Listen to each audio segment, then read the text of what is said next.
Old School Lane Casual Chats is brought to you by oldschoollane.blogspot.com and is associated with Channel Frederator, Manic Expression, the Comic Book Cast, and the Arun Mehta Show.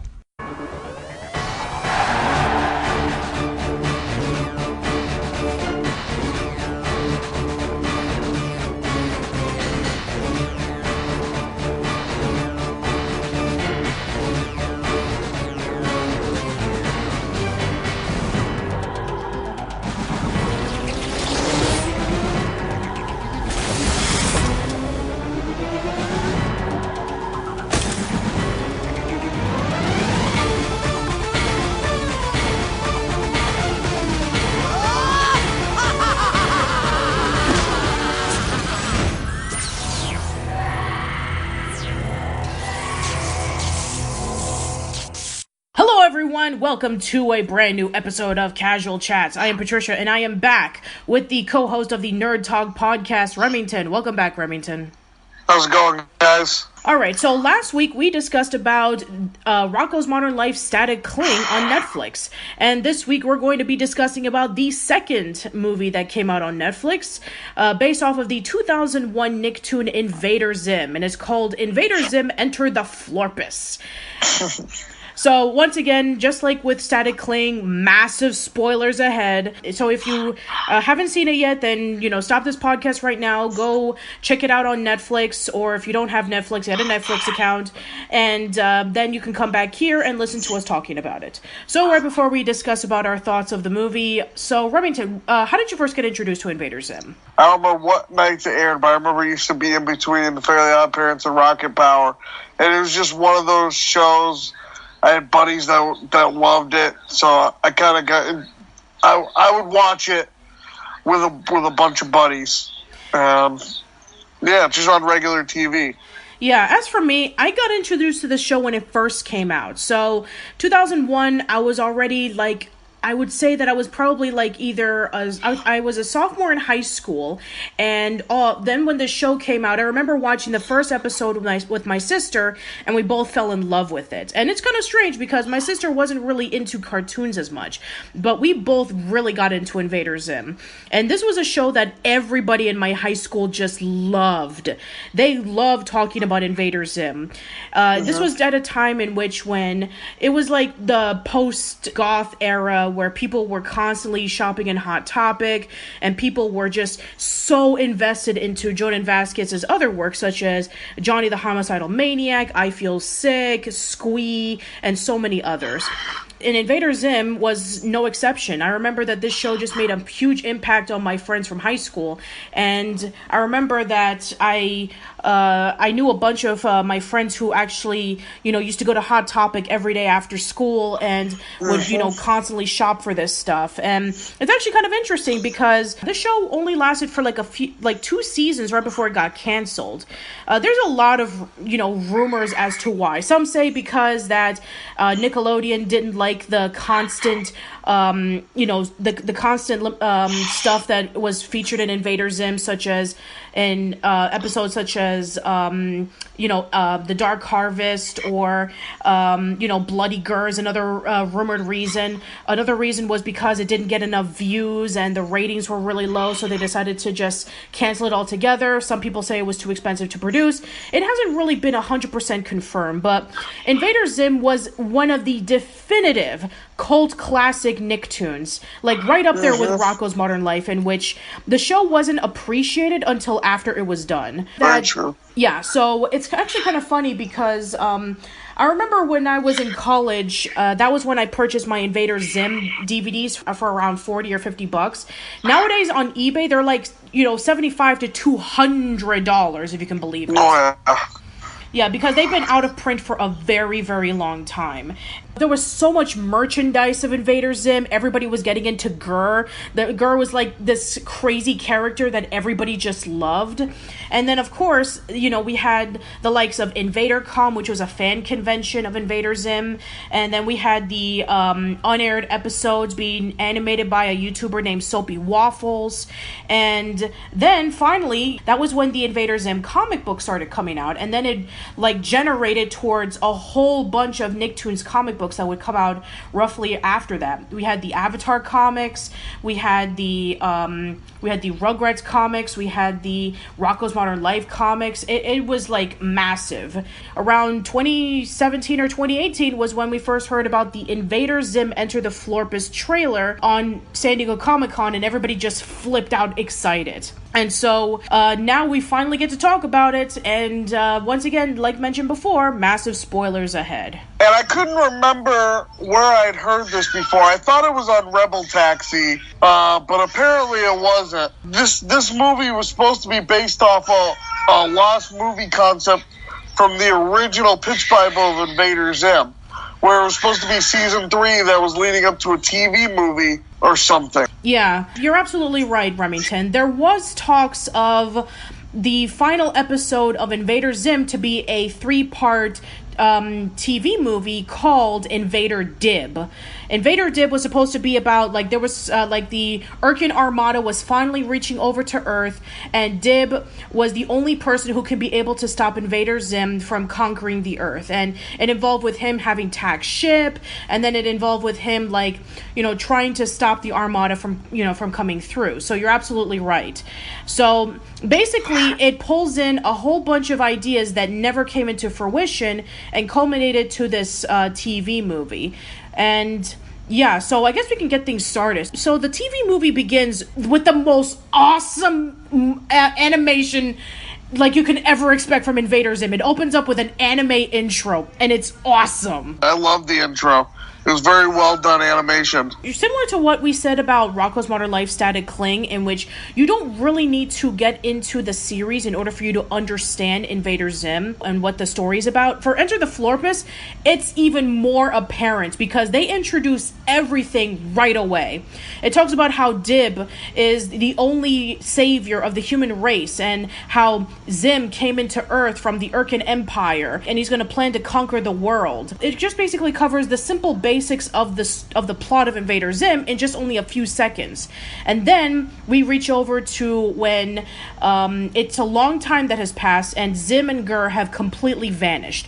Nobody knows where they are, and we have Professor Membrane announcing that breakfast is ready, and we have this Foodorama 3000 robot coming by and giving them breakfast, which I believe that the robot is actually voiced by Justin Roiland, if you can believe it. One of the co-creators of Rick and Morty. Crazy. I think Jonan Vasquez was a huge fan of Rick and Morty, and I think that he knew him from his other work, such as Adventure Time and Gravity Falls, so he decided to bring him over and to doing this character as well as a few others. But yeah, it was just absolutely crazy to think of, we have Jonan Vasquez, who created an over-the-top insane sci-fi series geared towards teenagers. And, the guy who created essentially the 21st century equivalent to a show that involves with sci-fi elements and crazy over-the-top shenanigans. It's insane. Yeah, he is credited as the Foodie 3000. Then we have Professor Membrane asking Yaz to call down Dib because breakfast is ready. And she's mentioning about how Dib hasn't been downstairs for a very long time. He's been upstairs eyeing on Zim the day that he would finally reach into the surface. And he's been stuck in his room for a very long time because we can see from the background that his hair is like really, really long, and we can see through like the shadows that he, with the flies that are all over him, and his room is a complete mess, that he's been hoarding himself in the room. And then all of a sudden, boop, we have Zim and Gur out there doing stretches for some reason. And then finally Dib starts to come out into the surface, and holy crap, the appearance of Dib was just shocking. You could just tell he was been through a bad state of depression. And it just really showed by the detail that they showed him. He just looked like he'd been depressed. and just letting himself go. Yeah, exactly. You have the severe like crust line in his eyes.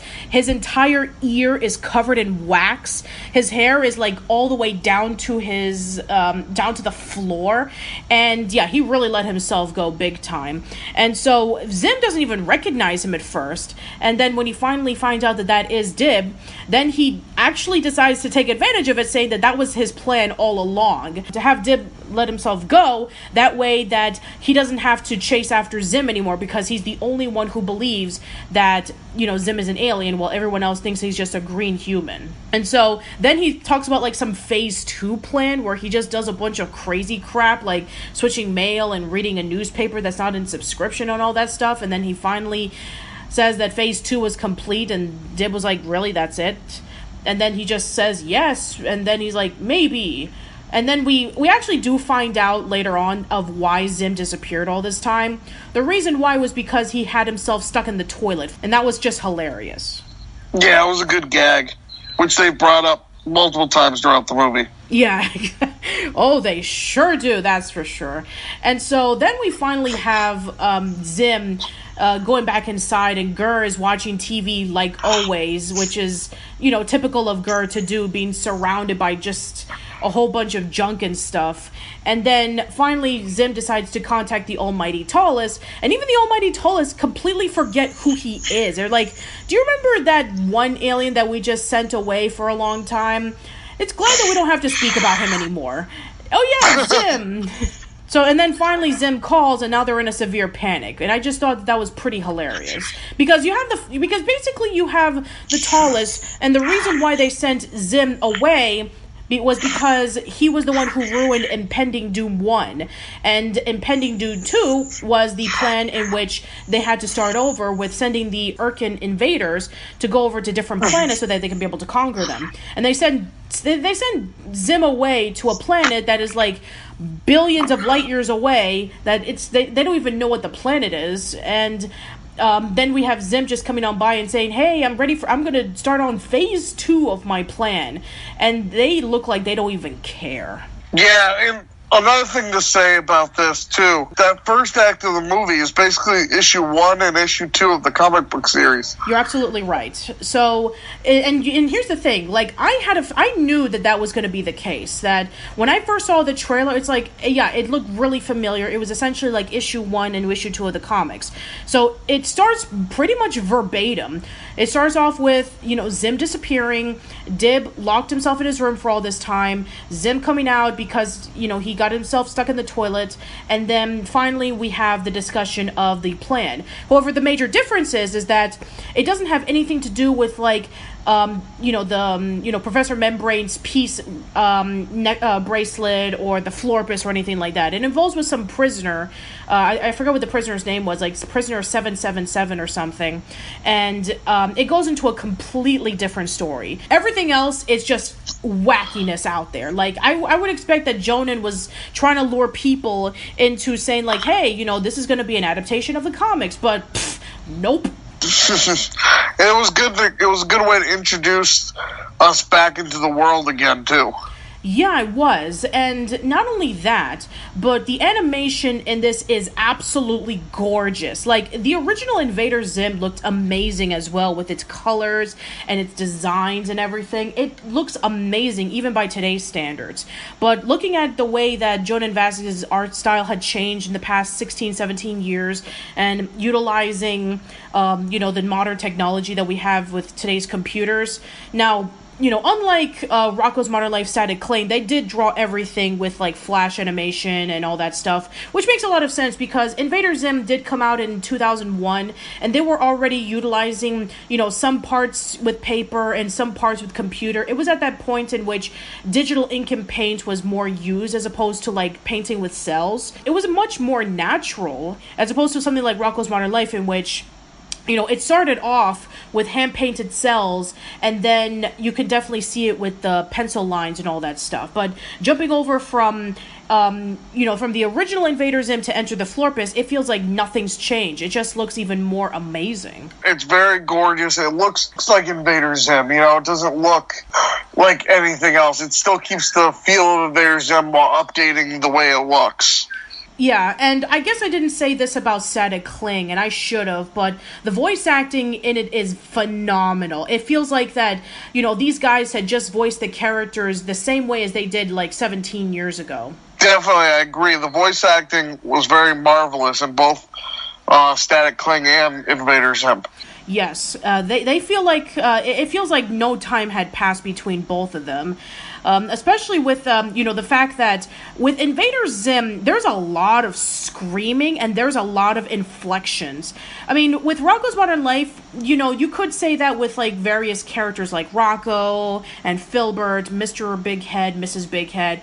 But with Invader Zim, everybody's acting over the top. Zim screams a lot, Dib is overacting, Gaz is really serious, we have Professor Membrane acting over the top, Gur is incredibly insane. It takes a lot of energy to perform in an Invader Zim cartoon. There's a great behind the scenes commentary on the voice actors and how their voices felt after reading one episode. And Richard Horvitz was talking about how, he can't, after one episode, he had to stop reading anything else because his voice would be incredibly hoarse, and sometimes he wouldn't even speak for a couple of days because of his constant screaming with Zim. Yeah, the voice acting is spot on. So let's continue. So the next thing that happens is that after finding out that the Almighty Tallest does not care whatsoever about Zim, or that the fact that they're not even remotely getting close to planet Earth because they're going in a straight line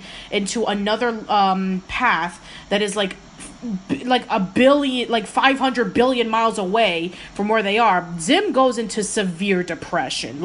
He's at the point in which he doesn't even care anymore.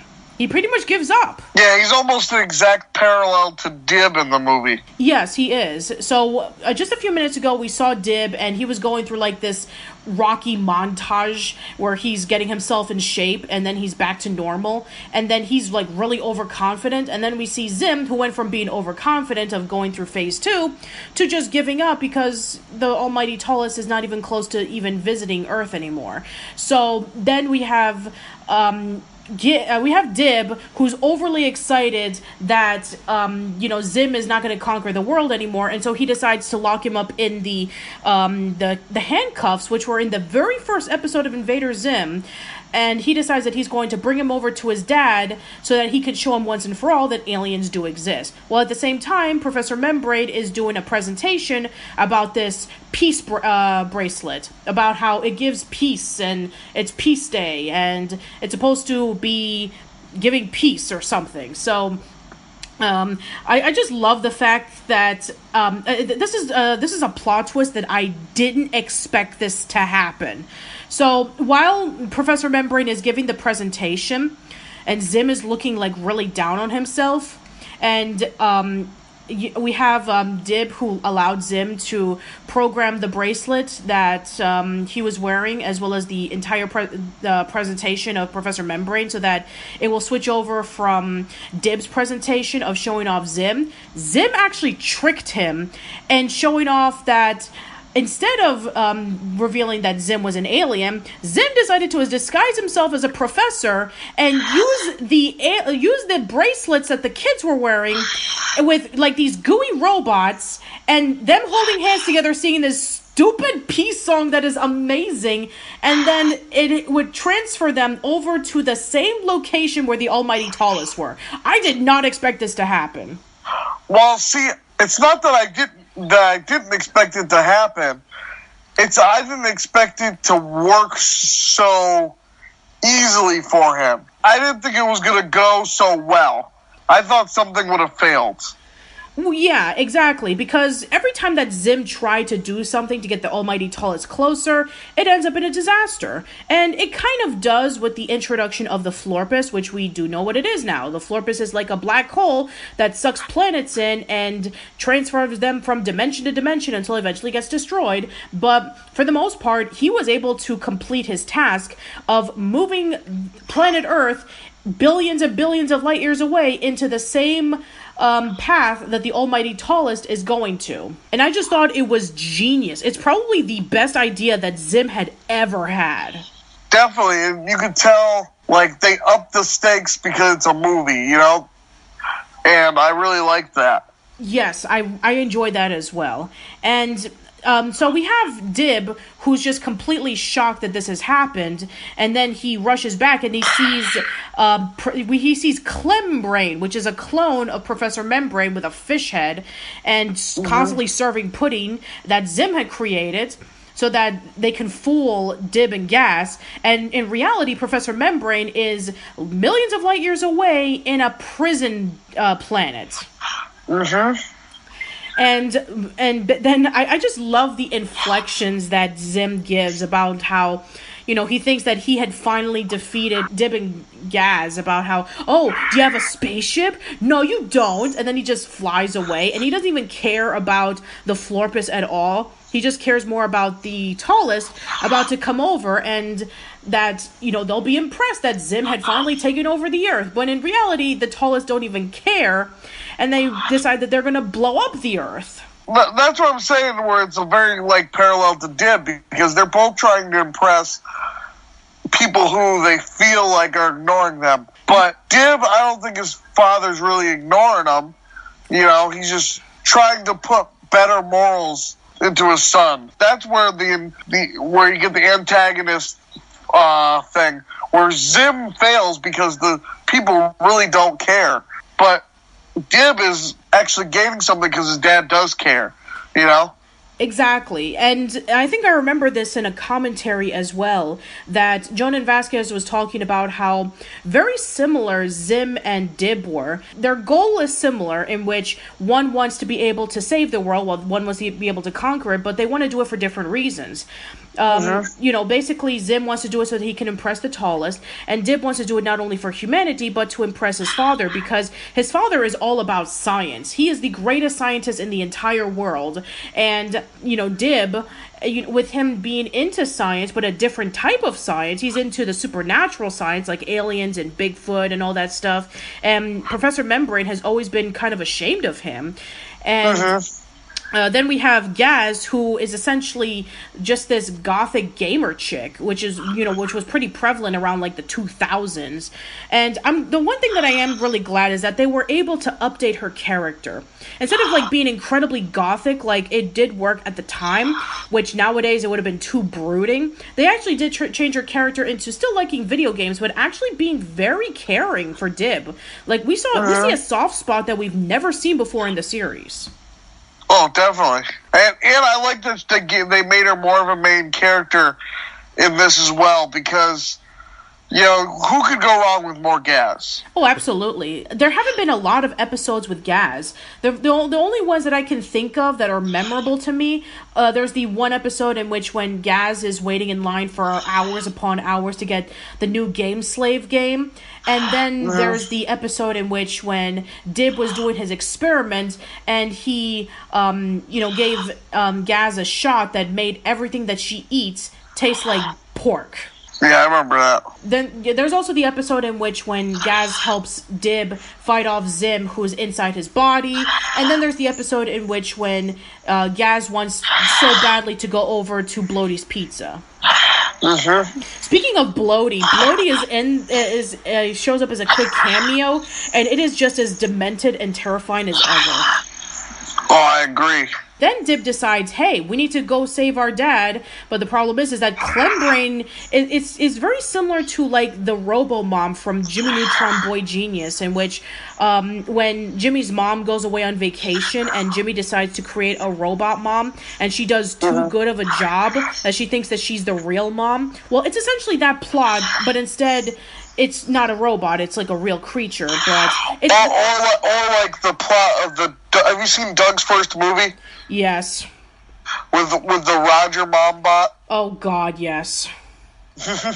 Almost like that. That too, yeah.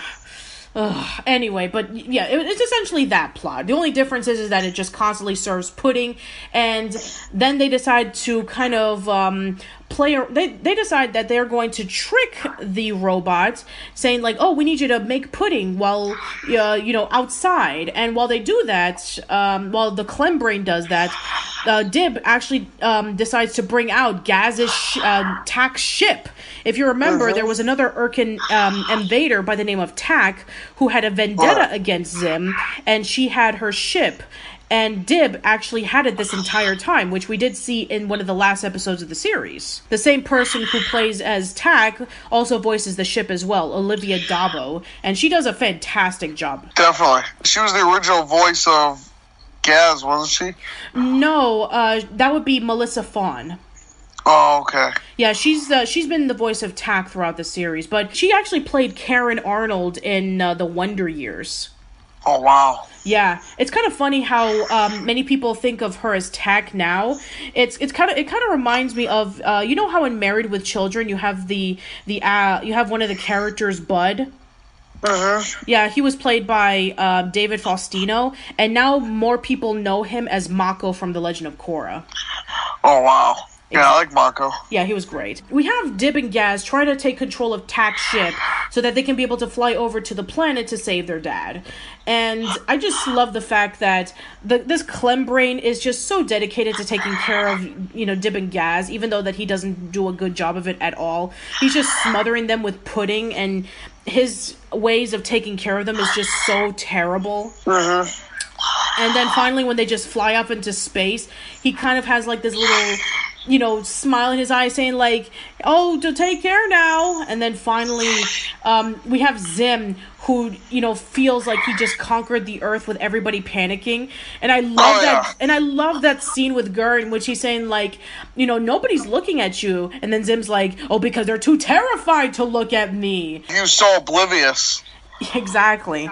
And also another thing that I really love about that scene is that Gur was able to make Zim a huge throne, and one of them shoots out flames and the other one shoots out peanuts, and then when he pushes the button, they shoot out flaming peanuts. I thought that was genius. Definitely. So finally we have them reaching over to the prison planet, and they save Professor Membrane. And the one thing that I really do like, the fact that he's been surrounded by aliens all this time. He's clearly in a different planet, but he claims that he hit his head and he's now in a delusion and he doesn't believe anything that he sees. That was kind of weird. I was kind of waiting for him to admit that he was wrong about the aliens the entire movie, but I guess it was okay.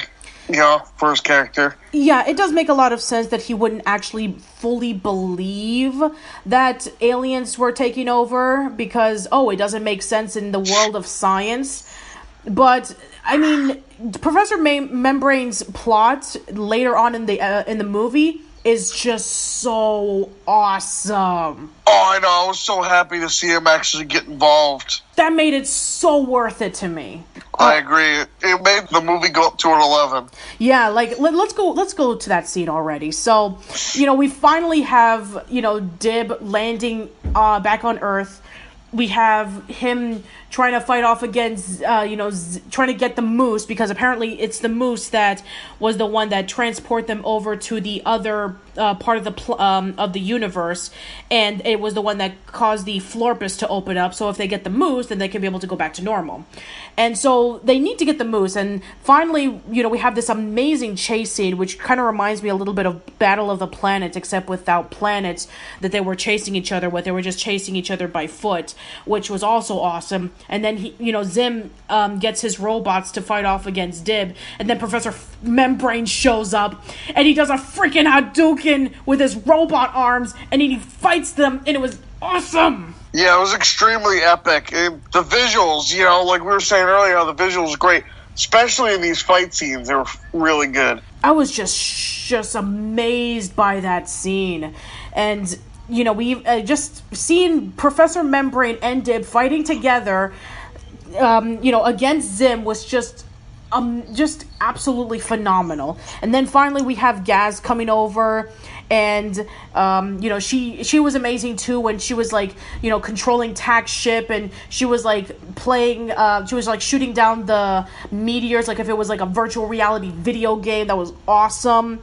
And oh then, yeah, I love that part too. Yeah. Then we finally get, Clembrain back, and he actually is holding the mini moose.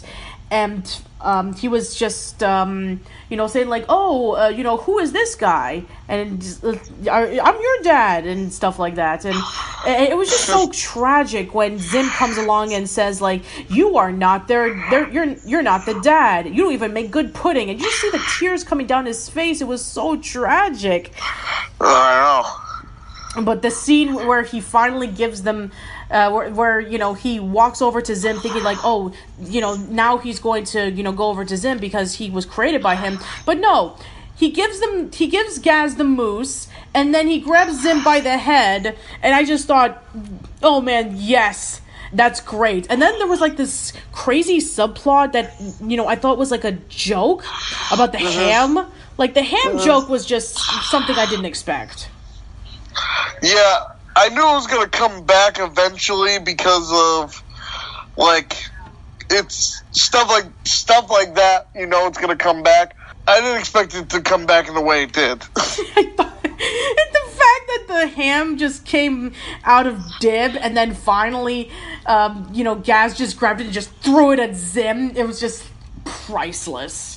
Absolutely priceless. Then we finally have the almighty Tallest coming in on one side and the Florpus being sucked into the other side. And oh man, this just gave me like Grim Adventures of Billy and Mandy and Chowder vibes, in which the animation changes every 5 seconds. It even gave me some Gumball vibes as well, where it was like stop motion and then puppets and then other animation, and it was just awesome. Definitely, I loved it.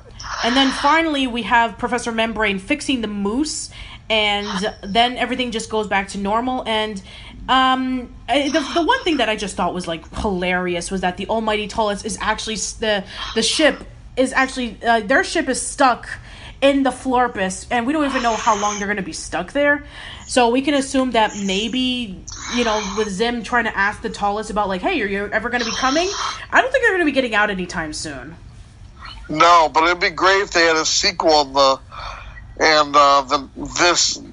end up back on Earth, Yeah, that would be fantastic. And then we have, it basically just ends on a wonderful note. I mean, the one thing that I actually did like, very similar to how I loved when Mr. Bighead was accepting of who Rachel was, I just love that little moment in which Professor Membrane was talking to Dib, saying like, I've always been proud of you, son.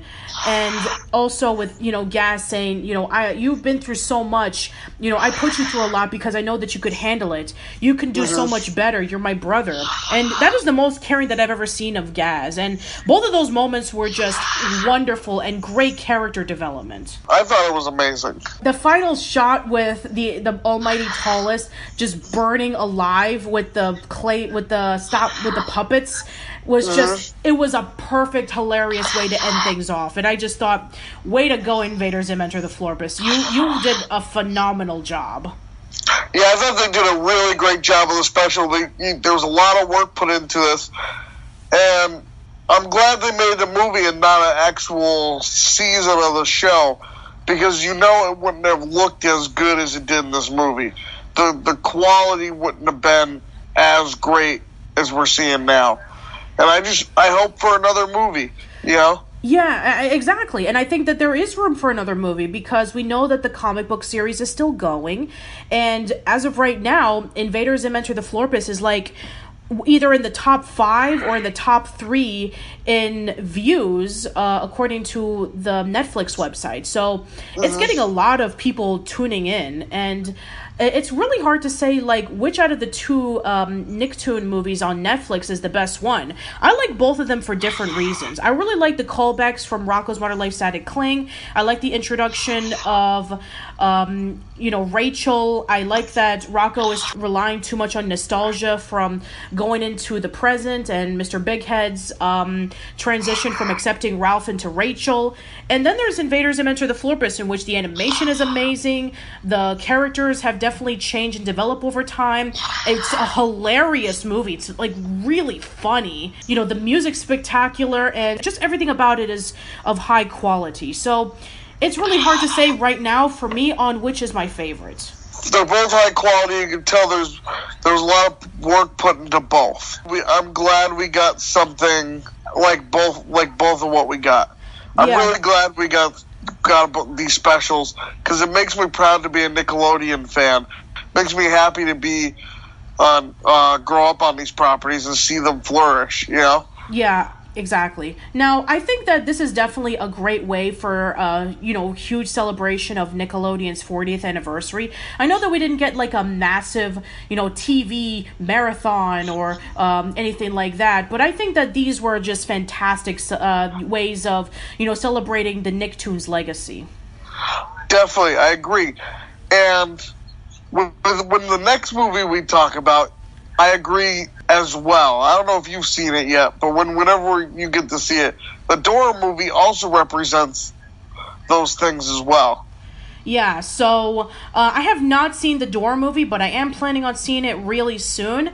I don't know if I'm going to have that episode out either next week or the following week, but I will, post you guys on when that's going to be coming out. But right before we conclude the podcast, Remington, I just want to say thank you so much for coming on by once again. Anytime. You can find all of Remington's links in the description box below. Follow him on Twitter, Facebook, his YouTube channel. Check out the Nerd Talk podcast. And yeah, so tune in next time as we're going to be covering the final Nickelodeon movie that has come out this year, which is Dora and the Lost City of Gold. So yeah, until then, hope to see you around soon and take care. Yep, see you guys later.